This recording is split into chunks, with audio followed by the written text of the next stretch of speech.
Nous allons donc commencer notre réunion qui est intitulée donc réunion de réveil.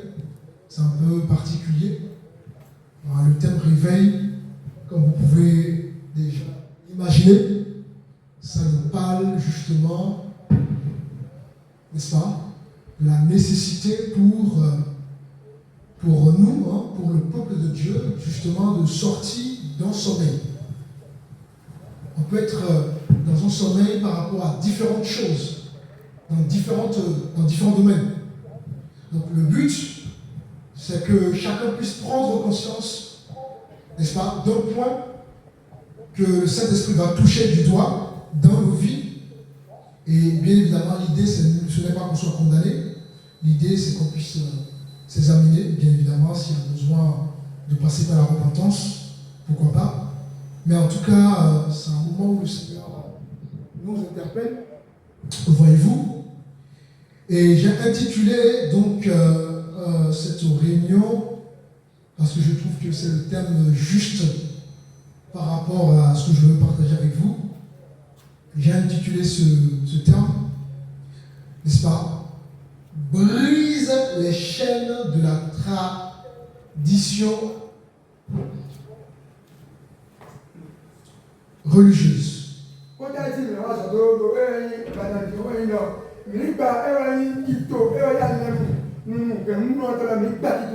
Je répète. Brise les chaînes de la tradition religieuse.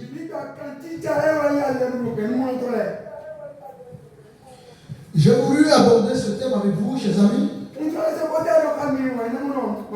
Ça fait à plusieurs semaines que le Seigneur me montre la souffrance de son peuple.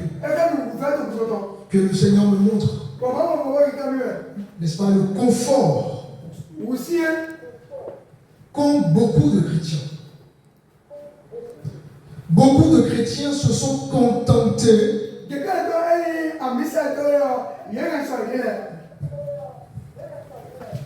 dans l'habitude.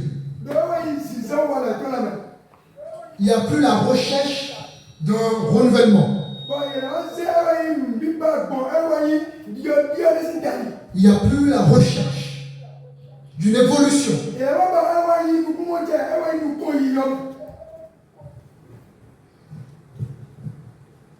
Les années ont fait que, les années dans la vie chrétienne bien évidemment, ont fait que beaucoup de chrétiens ont oublié que la vie chrétienne,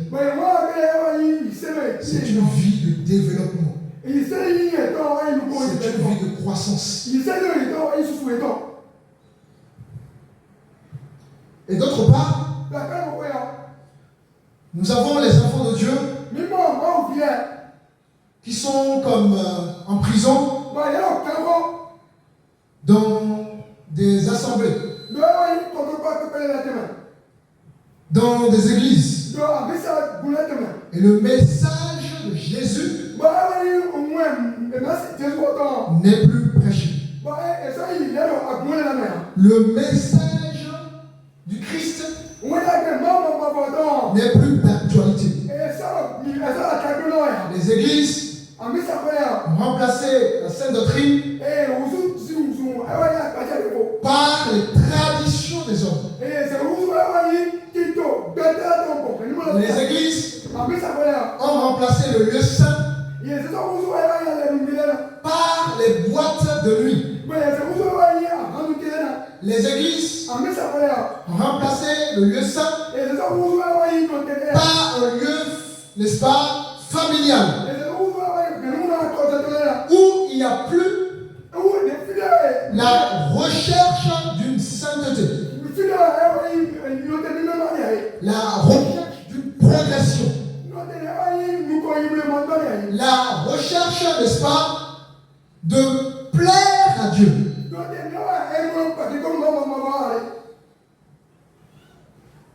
L'heure est grave.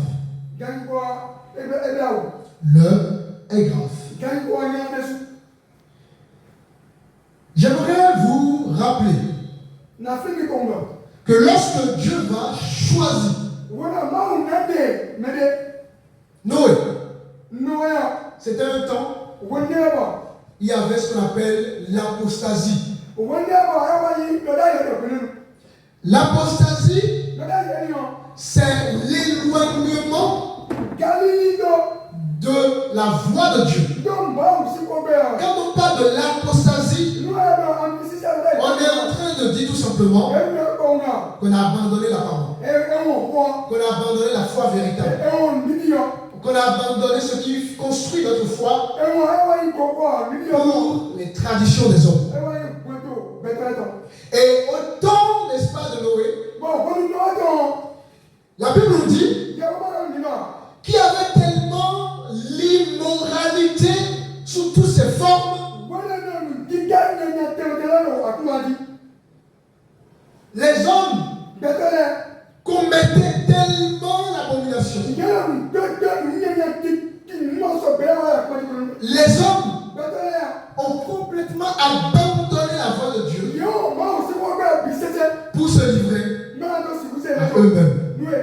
Et dans cette époque de trouble, dans cette époque où le péché avait atteint son paroxysme, Dieu va susciter un homme. Un homme qui était intègre.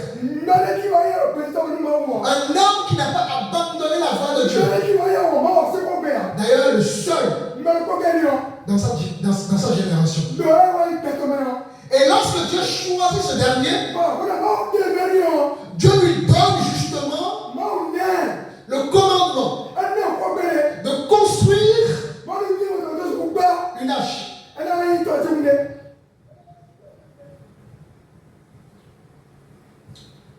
Alors, dans cette époque, Dieu voulait déjà sauver l'être humain justement de cette génération. Mais il a fait le choix de l'homme qui était intègre. Et certainement, Noé disait aux gens, venez, venez, venez. Noé prêchait la parole. Abandonnez vos voies. Abandonnez vos habitudes. Abandonnez vos coutumes.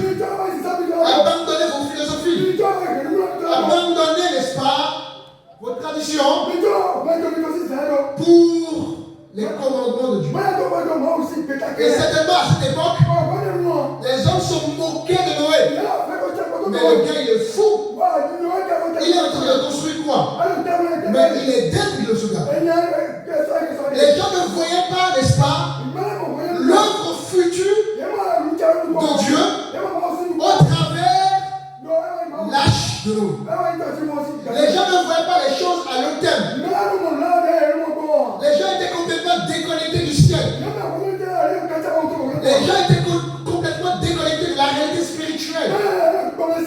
Alors, lorsque le temps arrive, 8 personnes ont été sauvées. 8 personnes. Vous vous rendez compte? Vous vous rendez compte? Dans une génération où il y avait des milliards d'individus, 8 personnes ont été sauvées. Et Jésus dira que ce qui est arrivé autour de Noé, c'est ce qui va également arriver. Les hommes mangeaient, les hommes buvaient, n'est-ce pas? Et quand le Seigneur arrive, nous serons surpris. La Bible nous dit également que le Seigneur viendra comme un voleur. Le Seigneur viendra sans prévenu. Et subitement, il y aura une ruine soudaine. Donc, nous sommes appelés à une préparation dans une vie, n'est-ce pas, dans notre vie de tous les jours. Il n'y a pas de temps à perdre. Même quand tu vas marcher, tu dois être prêt. Dans la préparation. Même quand tu es à l'hôpital, que tu es médecin, infirmière, tu dois toujours être dans la préparation. Quoi que tu fasses, l'on doit toujours être dans la préparation. Parce que le Seigneur viendra comme un voleur. Le jour où on ne va pas s'y attendre. Et ce jour-là, nous serons surpris.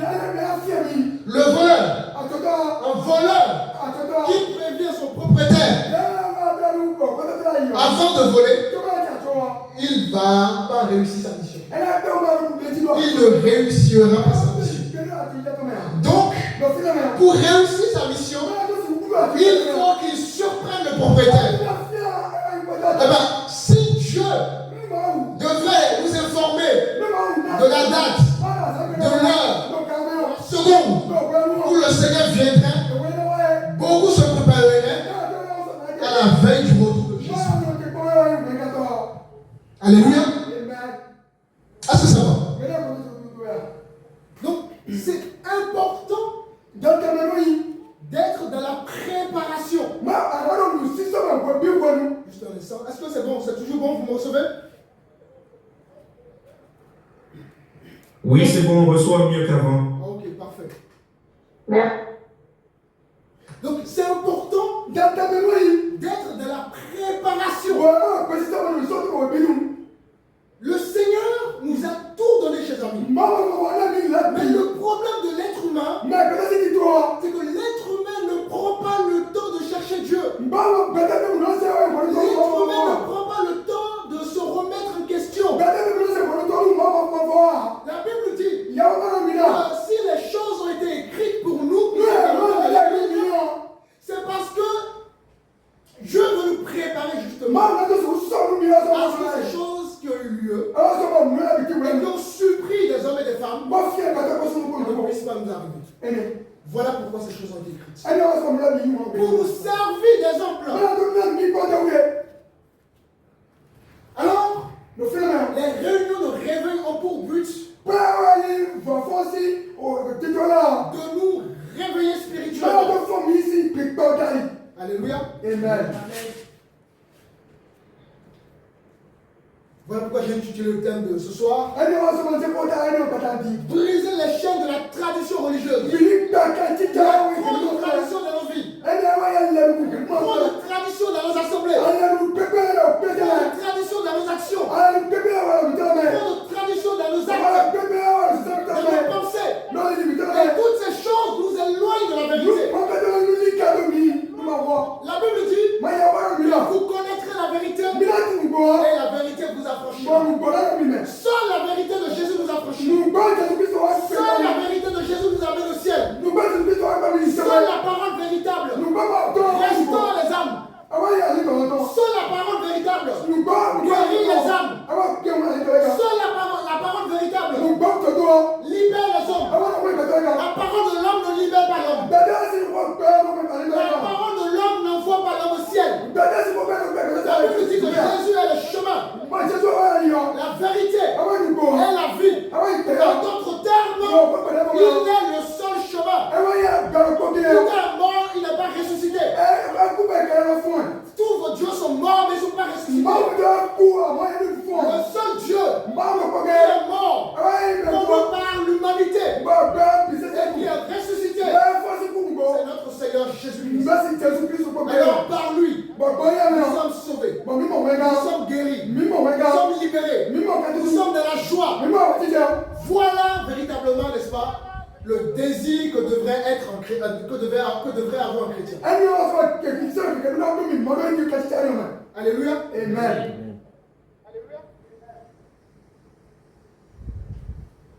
Nous allons prendre un verset. Notre premier verset dans le livre de Marc chapitre 7. Verset 8. Je rappelle que les bien-aimés qui sont en ligne peuvent lire ou même en présentiel, il n'y a pas de problème, vous pouvez participer. Marc chapitre 7, le verset 8. Marc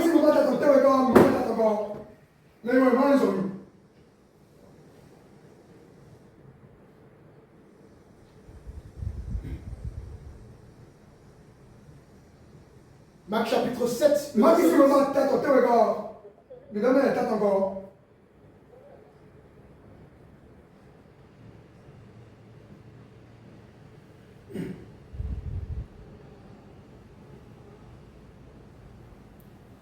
Verset combien? Le verset 8.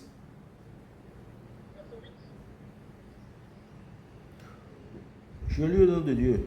Amen. Vous abandonnez le commandement de Dieu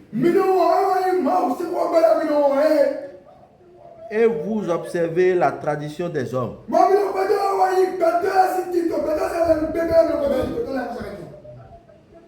Vous abandonnez le commandement de Dieu et vous observez la tradition des hommes.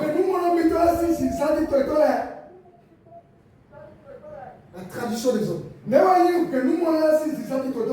C'est un piège subtil. Même si vous êtes armé des plus belles intentions du monde, si vous ne veillez pas, vous allez tomber rapidement. Alors, Marc 7, le verset 8, je rappelle, il dit ceci, je cite, vous abandonnez le commandement de Dieu et vous observez la tradition des hommes. Alors la question que je vous pose, lorsque l'on observe la tradition des hommes, est-ce que nous sommes sauvés? Non.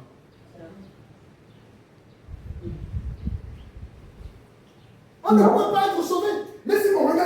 Pourquoi, à votre avis? Parce que c'est le Fils de Dieu qui est mort à la croix pour nous. La Bible dit qu'il a tant aimé le monde qu'il a donné son Fils unique afin que quiconque croit en lui ne périsse point, mais qu'il ait la vie éternelle. La vie éternelle se transmet par l'acceptation de l'œuvre de la croix. Amen. Alléluia. Voilà pourquoi la Bible est christocentrique. Tout parle de Jésus. Vous allez dans Genèse. Genèse parle de Jésus. Mais pour être précis, Genèse parle du Messie. C'est-à-dire le Jésus qui allait venir. Tous les chapitres de la Bible évoquent Jésus. La fonction des chapitres, c'est beaucoup plus difficile, mais tous les chapitres parlent de Jésus.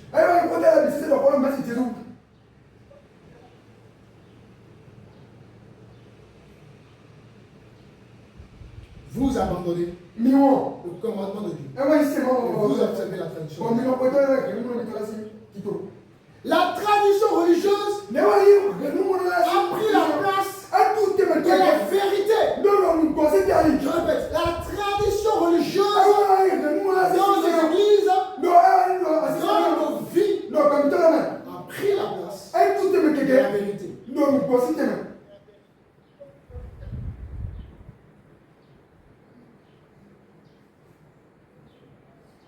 Et il y a tout un système qui a été élevé pour ça.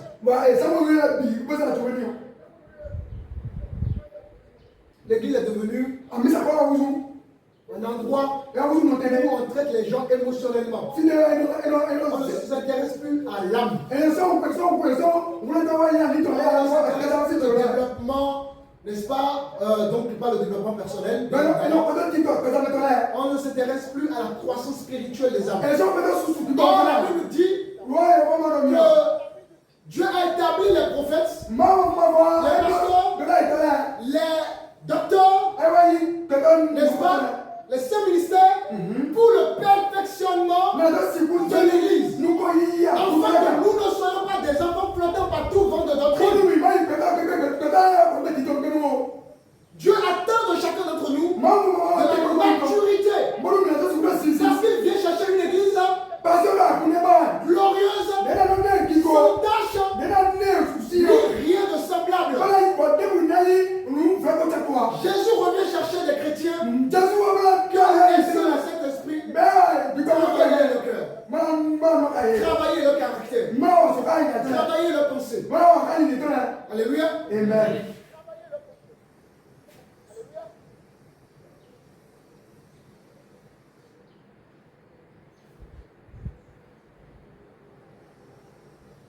La vérité a été remplacée par la coutume, par les obligations extérieures.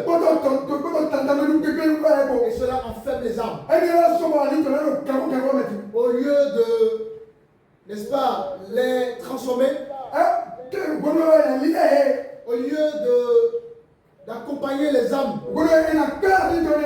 vers la liberté en Christ, les âmes sont devenus, n'est-ce pas, nos propriétés. Moi, je ne suis pas mort pour vous. Hein. C'est Jésus qui est mort pour vous.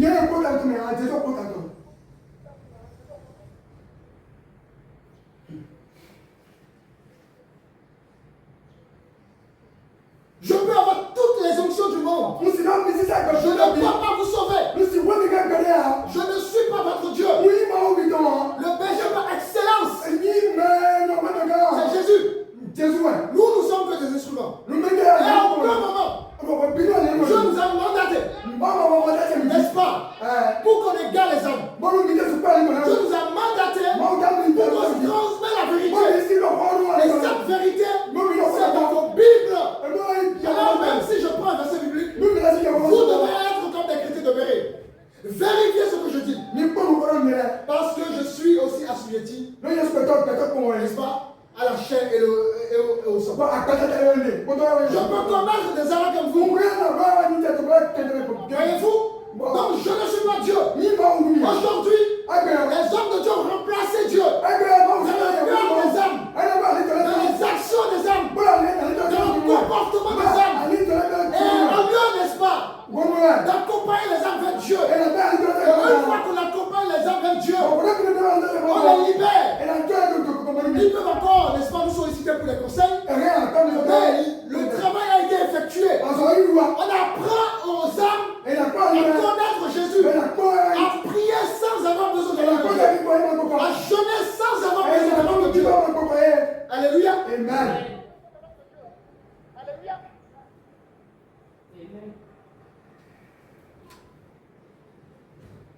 Les hommes ont remplacé, Dieu dans les cœurs. Oh, que nous dit la Bible? Maudit soit l'homme qui se confie à l'homme. Lorsque tu te confies à l'homme, lorsque un homme remplace Dieu dans votre vie, la Bible dit que vous êtes maudit. Pourquoi? Parce que l'homme ne sauve pas chez seul. L'homme ne peut pas sauver les amis. Nous devons du respect aux autorités spirituelles, mais à aucune manière remplacer, n'est-ce pas, les choses de Dieu par les choses de Dieu.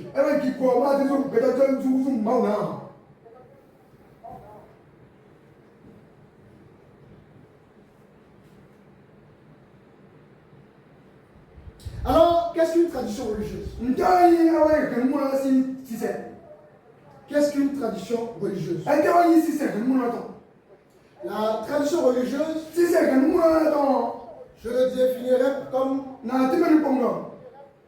des pratiques, des règles établies par des hommes, souvent transmises de génération en génération, sans fondement clair dans la parole de Dieu. Est-ce que vous avez compris la définition?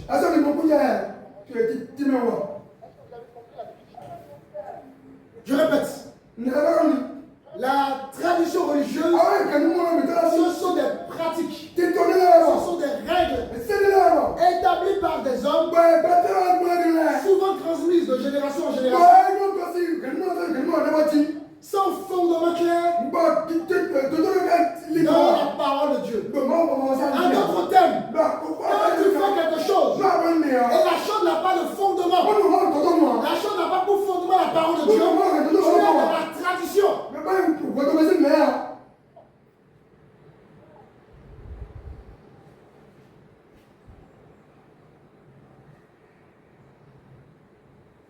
Quand tu fais quelque chose, qu'il n'y a pas de fondement biblique, parce que tu es dans la tradition.